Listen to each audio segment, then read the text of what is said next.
From LinkedIn News, I'm Leah Smart, host of Everyday Better, an award-winning podcast dedicated to personal development. Join me every week for captivating stories and research to find more fulfillment in your work and personal life. Listen to Everyday Better on the LinkedIn Podcast Network, Apple Podcasts, or wherever you get your podcasts. The HP AI PC breaks language barriers instantly by translating up to 44 languages in real time, powered by the Intel Core Ultra processor. With the right tools, work doesn't have to feel like work. Learn more at hp.com/AI PC. Trust is literally a strong belief in the consequences of an action. It means you're leaving control of a situation in favor of a belief. In other words, true trust excludes control and involves taking far too much risk. It doesn't make sense for us to talk about trust in negotiation because the risk of trust in negotiation is not being vigilant, not questioning. Hey, I'm Kwame Christian, and you are about to step into the world of Negotiate Anything, the #1 negotiation podcast in the world where we teach you how to make difficult conversations easier while getting more of what you want in the process. Each episode is packed with practical tips and strategies from the experts. We delve into negotiation, conflict resolution, and leadership skills that are crucial in both business and in life. Whether you're closing a deal, managing a team, or navigating personal relationships, Negotiate Anything provides you with the tools you need to succeed. Our conversations are real, relatable, and most importantly, rooted in practicality. So if you're ready to transform your conversations and elevate your negotiation skills, join me on Negotiate Anything. Subscribe and listen on Apple Podcasts, Spotify, or wherever you love to listen. Let's make every conversation a winning negotiation. Introducing the HP AI PC, your powerful AI assistant. Easily search through personal files, gain valuable insights, and make smarter, more informed business decisions. Unlock the future of work today with the HP AI PC, powered by the Intel Core Ultra processor. With the right tools, work doesn't have to feel like work. Learn more at hp.com/AI PC. Julian, thanks for joining us today. Thank you for your invitation, Kwame. Really glad to be with you. Thank you very much for the invitation. Oh, it is my pleasure, my friend. So how about you get us started by telling us a little bit about yourself and what you do? Yeah, I'm Julien Pelabere. As you can hear, I have a French accent. I'm a French guy, so I'm a professional negotiator living in France. And about my background, in few words, started maybe 15 years ago. I've spent more than 10 years as a salespeople, sales manager in different kind of consulting companies. And I was so in love about negotiation and the way people make their own decision. I wanted to study negotiation. So I've spent more than 4 years in laboratory research in La Sorbonne University. I've passed a PhD degree about negotiation.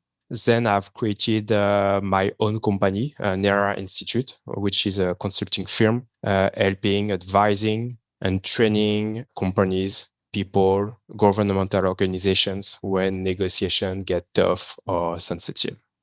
Amazing. Listeners, this is a long time coming. Julian and I have been in contact for a while, and I'm so excited to have you on, man, because you have such an incredible well worth of experience and expertise in this. And also, you have a really unique perspective. And today we're going to explore one of those elements of your unique perspective, which is trust. And trust. Yeah. I'm excited. Let me just give you the floor. So let's just start off with your perspective on trust.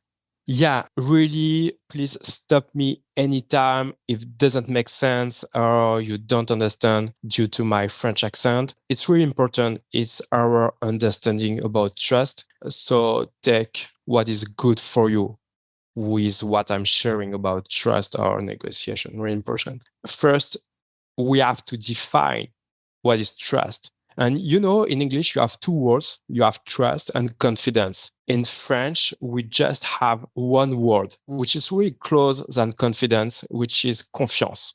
Confiance means trust. I'm going to explain it because confidence, for example, you have fidens, which is a Latin word, means to have faith, to have a belief. And con, it's a prefix which intensifies a word. For example, if I try to convince you, I try to win, and con is more importantly. So what is trust or confidence? It's the same. Trust is literally a strong belief in the consequences of an action. It means you're leaving control of a situation in favor of a belief. In other words, true trust excludes control and involves taking far too much risk. It doesn't make sense for us to talk about trust in negotiation because the risk of trust in negotiation is not being vigilant, not questioning the other's frame of reference, for example, relying about just what you're saying. Why do we need a contract, Kwame? I trust you. So it doesn't make sense to have a contract. You see, trust is no good in an organization. For example, you are my manager, Kwame, right? We have a meeting at 11 and I am 30 minutes late. And you're saying me, Julien, you're 30 minutes late. What's up? And I'm saying, oh, Kwame, please stop. Trust me. It's going to be good. And what about your target, Julien, at the end of the month? How is your target? And I'm saying, oh, please, Kwame, trust me. I'm the best. I'm going to perform. Don't worry. It doesn't make sense. I know, Kwame, that you play basketball. You have a big competition this evening. And I'm saying, I'm your coach. Hey, Kwame, what about your preparation for tonight? And you're just saying, oh, please, Jen, trust me, I'm the best one. So we believe that trust is the luxury of those who have nothing to lose, especially in negotiation. The more you're going to have trust, the less you're going to have performance, because the more you're going to have trust in organizations or with people, the more people are going to become lazy, because adding faith is less painful than control. Does it make sense so far? Oh my goodness. Yes. I'm sitting here taking so many notes. Let me make a quick summary. Just in few words, please allow me, Kwame. I mean, the output of trust could be good, but the strategy is no good. For example, Kwame, you have lottery in the US, and if you play all your savings in lottery and you win the jackpot, is the output good for you? If you win, the output if you is win, good. Of course it's good. But you have the answer. Is the strategy good? No, it's the same for trust. The strategy is no good, but the output could be good. And now we say trust is no good in a relationship because you're going to become lazy. You're not asking questions. You're not being curious. Why do you have to be curious? You trust the other side in negotiation. Why do you need a contract? You trust the other side. We do not answer about what you have to do. In negotiation, we believe that the first emotion in negotiation is fear, hope. It's not fear and hope, it's fear, hope. It's a mix. And I'm going to explain it in few seconds, if you allow me. Just what is fear and what is hope? Fear is linked to the expectation of failure, or danger. It's a mental projection, it's the future. And hope is linked to the expectation of a success or a benefit. It's the same, it's a mental projection in the future.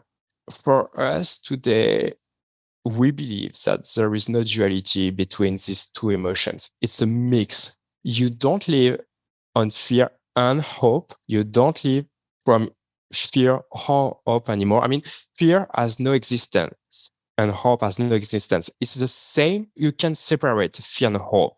It's a mix. And these two emotions are a mental projection in the future by your brain that will create a differential between projected expectations and reality. Fear is to hope what yin is to yang.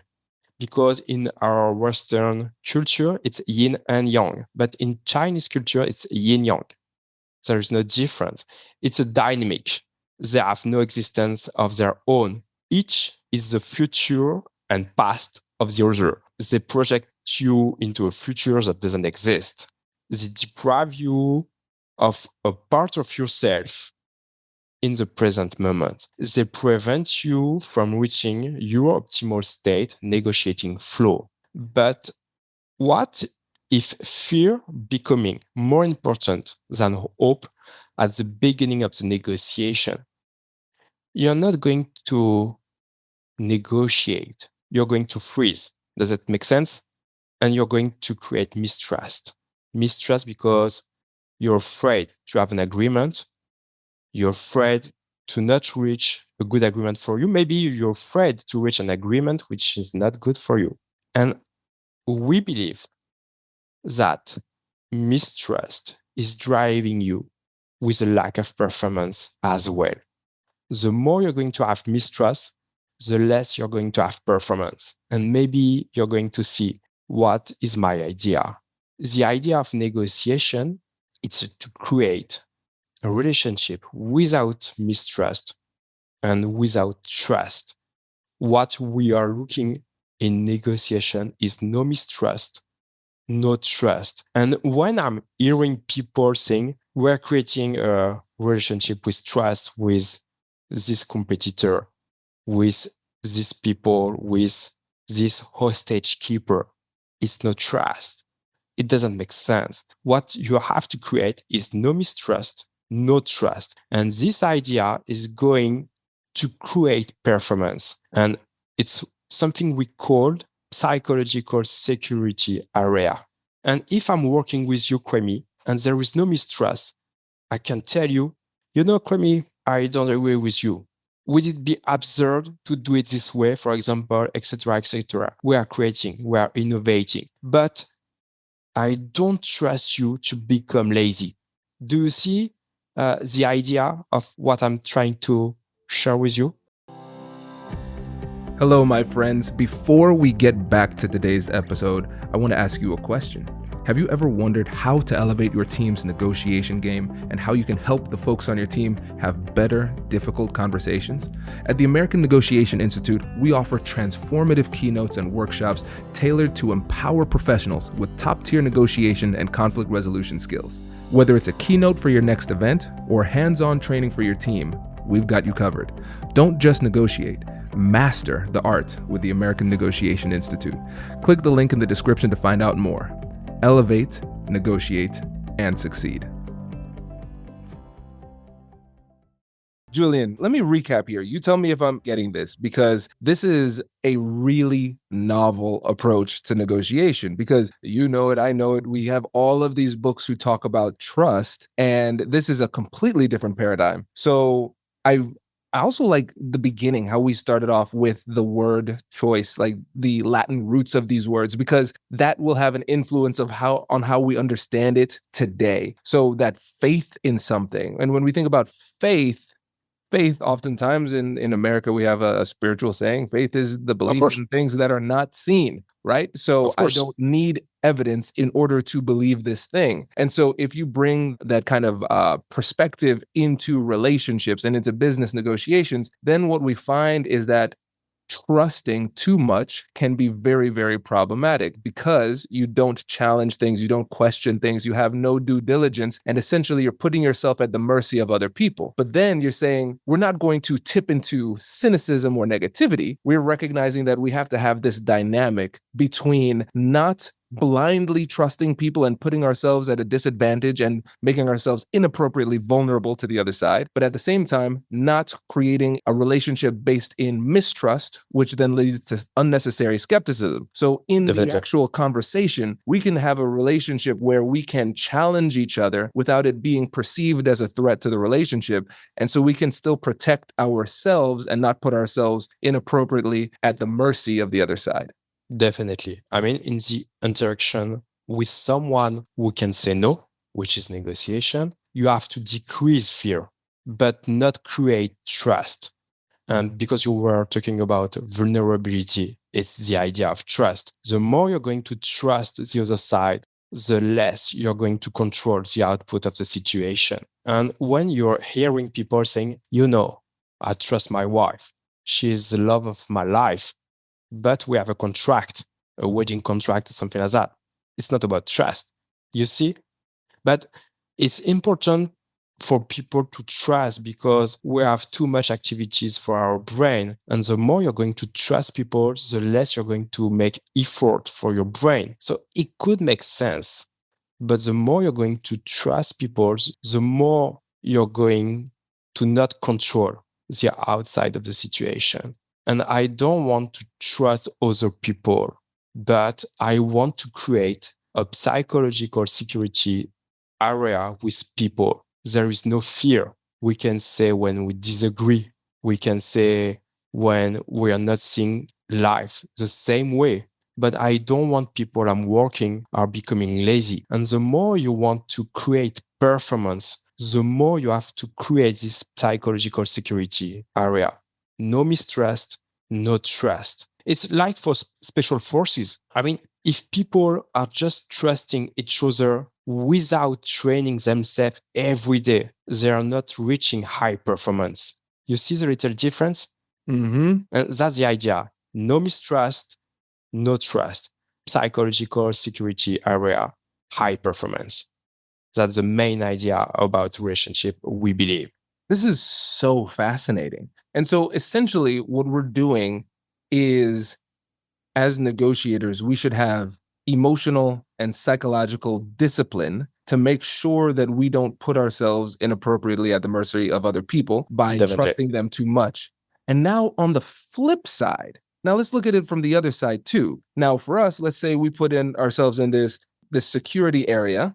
What about the other side? Because we have so many negotiation and conflict resolution strategies that say this is how you get other people to trust you. Do you still try to get people's trust? No, because if I'm saying, hey, Kwame, please trust me, what am I really saying? I'm just saying, Kwame, I don't know how to fix the situation. And I'd like you trust me. It's going to be faster. So please trust me. When the other side is saying, trust me, please don't trust the other side. It's just because he has no way to fix the problem and he just wants a shortcut. You see what I mean? Mm-hmm. If I'm saying to my child, please, my love, please trust me, but be fast. It's just, I don't know how to decrease fear and I want to be fast. So I'm saying to my child, trust me. It's the same with adults. When the other side is saying, trust me, it's no good at all. He's not able to fix the situation. He's not able to show you how much value he can bring in negotiation, and he wants a shortcut. That's it. Does it make sense? Oh, 100%. Yeah. And I think one of the things that I've recognized is that in negotiation, a lot of times we're focused on thinking offensively. So we're saying, what can I do to get more of what I want? And we only focus on that. But really what it sounds like from your perspective is that we need to also make sure that we are playing good defense. We need to make sure that we are protecting ourselves, protecting our interests, protecting our hearts and minds to make sure that other people are not manipulating us through trust. Yeah, but what you're talking is about power in negotiation. And our point of view, power is kind of force you can push or pull. But what is the definition of power? Power is your ability to possess or detain a resource that the other value. What does it mean? What is your true power in negotiation? It's just the ability you have to fix the problem of the other side. You can't have opportunities in negotiation if you're not an opportunity for the other side. So the first question I have when I'm negotiating, the first one, is how can I become an opportunity for the other side? Even if I don't like him, even if I don't think he's fair in negotiation, I want to become an opportunity for the other side because it's just about motivation. We have two different types of motivation in negotiation. You have extrinsic motivation, which refers not to the pleasure of performing the task, but external reasons. And you have intrinsic motivation, which refers to the pleasure of performing something. And if I'm negotiating with you, my idea about negotiation is not just to have a deal. It's not to get what I want. My idea about negotiation is to get the maximum of the situation, which is a little bit different. Does it make sense? Oh, yes. And who is the only person who can give me the maximum of the situation? Is it Kwame or is it me, Julien? It's Kwame. You can give me the maximum of the situation in negotiation. So now, two situations. Maybe I can use my power against you, saying, hey, Kwame, where's daddy? You know, I'm the chief. So do it right now. You have no choice. And I'm threatening you. Or I can work to be an opportunity for you, even if you don't like me. But my idea is just saying, you know, Kwame, with me, you're going to have more than without me. Even if you don't like me, I'm going to be an opportunity for you. Whatever happens, my only target in this situation is to be a resource for you to have more. Which situation do you think I'm going to have the maximum of the situation? First one or second one? Second one for sure. Second one for sure. So the idea of negotiation is not trying to convince people. It's not trying to argue. The idea of negotiation is just trying to be an opportunity for the other side, saying, hey, you know, with me, you're going to have more than without me, even if you don't like me. That's why we have to work about this kind of intrinsic motivation and all our system. For you to do something about intrinsic motivation, you have 4 dimensions. First is you have to be free. All right? Because the more I'm going to insist, the more you're going to resist. So you have to be free to do what you're going to do. Second, you have to do something which makes sense for yourself about your value, your belief, etc., etc. Third, you have to reach a benefit or avoid a loss. And fourth, you have to have capacities to do the things. Internal capacities, which is your brain, your belief, etc., and external capacities, which is training, network, etc., etc. It's freedom, sense, benefit, capacities. And if I can align the fourth dimension, I can have the maximum of the situation in negotiation. Oh, this is great. And we can see how the conversation from trust flows into power as well. Of course, because you can use your power against the other side, just saying you're the chief, or you can use your power to enhance the other side in negotiation. And that's the idea about negotiation, is trying to enhance the other side, to be an opportunity for the other side.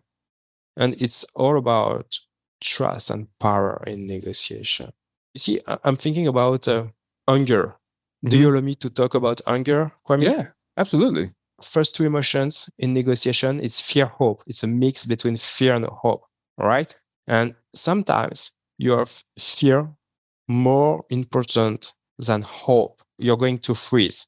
So far, so good. But you have to act. You have to move. Fear, it's a mental projection in the future. But you have to act. You have to move. So now you're creating anger. And you know, when you're angry, you don't think about the future. You don't think about the consequences of what you're going to do or say. With angry, you're going to think just right now to move. So in negotiation, if you're angry, Kwame, so please Kwame, calm down. Doesn't make sense. Of course, questioning, labeling, angry is good. I'm saying you're angry, Kwame, really sorry about that. Could you tell me why are you hungry? It's good. But if you want to be better, question fear, because hunger is hiding fear. I'm saying you're hungry. I'm really sorry about that, Kwame. Maybe I do something not cool, not good in negotiation. Is that something you fear in negotiation? I did. I'm really sorry about that. Does it make sense for you? Yeah. So essentially, what you're saying is that when it comes to the hunger that somebody is feeling in the moment, that emotional state, that physical state, that state of being is so powerful that it can overcome that fear-hope dynamic, and it can hide that for everybody in the negotiation. Yeah. Because you're not thinking about the output of what you're doing. You have to move. But hunger is created to hide fear, fear to not be right, fear to not feel respected in negotiation, fear to be wrong, etc., etc. When you see angry people in streets for political reasons, for racism, for everything you want, it's not about anger. It's about fear. Fear to be wrong, fear to create a belief since childhood, which is not good. Fear to be different, fear to not be respected. It's just about fear, fear, hope. It's a mix. Okay. So really what we're saying here is that when somebody has that hunger, that craving for a specific thing, in order for us to truly be able to be that opportunity, as you described, we have to understand what is the fear that is leading Definitely. them to be hungry right now in the moment. You're totally right. That's the idea. Yes. Definitely. Oh, this is fascinating. This is fascinating. And so it sounds like in a lot of these conversations, then it's our responsibility not only to discover it for ourselves so we could be more persuasive, but it's possible that the other person hasn't fully appreciated or acknowledged that fear that is their own true driver. And so you have to go through this conversation very empathetically and driven by curiosity, because it's like both of you together on this journey of exploration to figure out what that fear is, so then we can solve the problem and provide that opportunity for them. Definitely. Definitely. You have to be empathetic first with yourself, asking what you're feeling, what are you afraid, what are you hoping in negotiation, etc. And empathetic with the other side, to question the other side, to have a better understanding of perception he has about the situation. Definitely. Yes. And Julien, one of the things that I like about this, especially when we go into those 4 dimensions where we talk about freedom, sense, benefit, and capacity, one of the things that I recognize is that in these conversations, a lot of times they can begin to break down into arguments where it becomes right and wrong. And really what those conversations are, it's not really a negotiation anymore. It is an intellectual battle of superiority where one side is trying to dominate and subordinate the other side. And so we think that we can get what we want by dominating through these little logic games. But really what you're recognizing is that I need to figure out what it is that they truly want. What are they afraid of? And how can I help to make their situation better? So it's not about necessarily us agreeing on the small, minute details or agreeing on who's right or who's wrong. What we have to do is recognize what in the real world this person wants to improve their situation. And then we have to become that tool for improvement. Definitely. What you say is really important, Kwame, because it's a paradox you have in negotiation. Either you want to be right or you want the maximum of the situation. You can't have both in negotiation. If you want to be right, you're going to explain to the other side is wrong. And guess what? Do you think you're going to have the maximum of the situation? No, it doesn't make sense. You just want to create something to get the maximum of the situation. That's it. Maybe you agree, maybe you don't agree. That's just your point of view. It's not about the other side. And what you want to become, it's an opportunity for the other side to have more with you than without. Yes. Oh, you. this is great.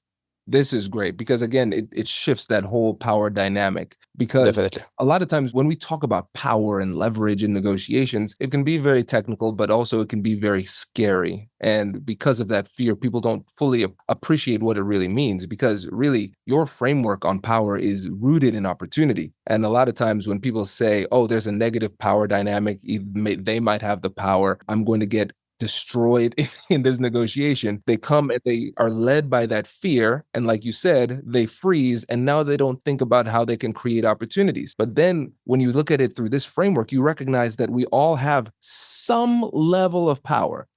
We don't know what that is without further exploration, but our power is going to depend on the dynamics of the situation and the relationship we have on the other side. Because I might have a lot of power in a conversation with this person over here, but not a lot of power in the conversation with this person. But then if I start to dig a little bit deeper and I understand what it is that they really need, I might not have all the money in the world, I might not have the biggest company in the world, but I do have something that can improve their scenario, and that would be my source of power. Definitely. Because you want the maximum of the situation, the more you're going to use your power against the other side, the more you're creating fear.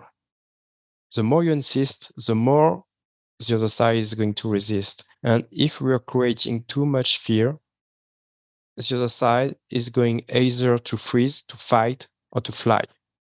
If you decrease fear, now is going to access to its belief in the past to say, okay, last time we did this and it works. That's good. But what you want is to decrease fear for the brain of the other side is able to think. Just think, okay, it's a different situation. I don't want to reach in my past. I want to understand how unique the situation is and to create a unique solution. And for the other side, able to do that, you have to decrease fear and fear. And the more you're going to use your power against the other side, the more you're creating fear. I'm not saying you're not going to have an agreement. I'm just saying you're not going to have the maximum of the situation. Yes. Oh, it's powerful. And I love that framework too, that methodology, that mindset about focusing on getting the maximum of the situation. Because the reality is sometimes we don't have full control over all of the circumstances and every dynamic that's at play. That's understandable. And sometimes the maximum we can get in the situation might not be that great in overall total terms, but that's not our responsibility to try to make everything perfect. What we can do is we can focus on the things that are within our control and do the very, very best we can. And I think when people have that very narrow perspective on winning, losing, and they create this false dichotomy that is really quite arbitrary given the circumstances, then they get lost in it because they say, well, I am in a losing position. I can't win from traditional terms. So then they just give up and then they don't think about how they can still maximize the scenario. I don't want to win in negotiation. It's not a game. I just want to have the maximum of the situation. Because if I want to sell you for 100 and you have 120, is it a good negotiation if I can reach 100? It's what I want. No, because I'm leaving 20 on the table. Does it make sense? Mm-hmm. But now I want 100 because it's my target. I don't know why. My manager told me reach 100 is good for you. Okay, I want 100. And you just have 98. Maybe it could be a great negotiation, negotiating 98. So you don't want to reach what you want because you know nothing. It's just a perception of what I think, of what I'm understanding about what I'm preparing about. I don't know what I don't know. So the idea is to be an opportunity for yourself, to create a situation and to reach a maximum of the situation for myself. That's the main idea. Because I can control this. I cannot control to have 100, but I can create to have the maximum of the situation, respecting you in negotiation. And because I'm this kind of mindset, I'm going to become a resource in the negotiation. I'm not going to be neediness. I'm going to be a resource to help you to have the maximum of the situation, because I just want to be an opportunity for yourself. That's my main idea, to show you how much we can create value and how much you can have at the end of the negotiation working with me. So you cannot say no to me. You can just say no to yourself. Yes. You know, Julien, one of the things that I'm recognizing about this is that this mentality, it's not just the particulars of the negotiation scenario. It's not just the dynamics of the negotiation or the outcome of the negotiation. It's the process, but it's deeper than that. It's how you feel during that process as well. And tell me if I'm close on this, or if you with this mentality can feel this too. But I feel like once you absorb this, it leads to a greater level of acceptance in the negotiation, where you say, hey, listen, I am going to accept this situation as it is, and I'm going to maximize this situation. And I recognize, let's just use simple percentages terms, I might not be able to get 100% of what I want, but I know that I have the skills to get as much as possible from this scenario. So you're not so focused on the outcome, and so you don't feel as fearful, and that allows you to be more confident, relaxed, and calm during the negotiation. You understood everything about the system. We're not focusing about the outcome of the negotiation. The more we're going to focus on the outcome, the more I'm going to be a hostage of the situation and the negotiation. I just have to focus on every step to prepare. Every step I can control, of course, to prepare, to listen, to understand. And the output is just a consequence about everything we did right in negotiation. The more you're going to have fear, hope, mental projection of the outcome, the more you're going to be a hostage of the negotiation, the less you're going to have high performance in your negotiation. You don't have to think. I know it's a paradox. You don't have to think about the output of the situation. You just have to focus on every step and to be really great on every step. And maybe the consequences are going to be agreement or non-agreement. It doesn't depend of yourself. You cannot control to have an agreement. So do not focus to control what you cannot control. It doesn't make sense. You see what I mean? Oh, yes. Oh, this is powerful, Julien. It's like basketball. Imagine it's the final of NBA, and you have the last shot. And if the ball is going to be in the basket, you're going to be champion. And everybody is going to say, hey, Kwame, you're a star, you're a hero, you're going to make a lot of money, you're going to be on every newspaper, etc., etc., etc. If you have everything in mind in the last second shooting, I'm not a professional in basketball, but I think it's going to be hard. Right. Because you're thinking about what you cannot control. But if you're just saying, okay, I'm just right here, right now, and at this level of competition, this kind of shoot, I did 1,000 times, 1,000 extra. So it's like in a training, a training session, no less, no more, and you're doing freely. Maybe going to work, maybe not, but it's going to be easier for yourself. It's the same in negotiation. The more you focus on something you cannot control, the more you're going to be a hostage of the situation and the output of negotiation. The more you're going to be neediness, the more it's going to be hard in negotiation. Amazing. Julien, this has been exceptional. My friend, I really appreciate you coming on and sharing your wisdom with us. This is great.